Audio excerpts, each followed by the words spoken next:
Будиш се уморена, пиеш кафе, но после пак ти се спи. Това не е нормално. Хроничната умора обикновено идва от 3 неща. Стресът. Той ни поставя в режим оцеляване. Тогава тялото не мисли за енергия, а за защита. Кортизолът ти е висок, а това блокира хормоните, съня, дори усвояването на храната. Второ, това са дефицитите на магнезий, желязо, B12, витамин D. Ако тялото няма гориво, то няма и енергия. А често тези дефицити идват от неправилно хранене, кофеин и дори от стреса сам по себе си. Трето, са натрупани токсини, черен дроб, черва, кожа, всичко се товари. Тялото харчи енергия, за да се чисти и ти оставаш без сили. Откъде знам това ли? И аз имах период, в който все се чувствах изтощена.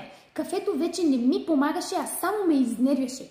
И когато започнах да работя по баланса, сън, вода, движение, дишане, добавки, енергията ми се върна. Не от днес за утре, но постепенно. Ако усещаш, че тялото ти е изтощено и вече не знаеш откъде идва умората, пиши ми на лично телефона си или се запиши от линка в биото. Ще направим кратка, безплатна онлайн консултация, за да открием точната причина при теб и да ти дам насоки как да си върнеш енергията по естествен начин.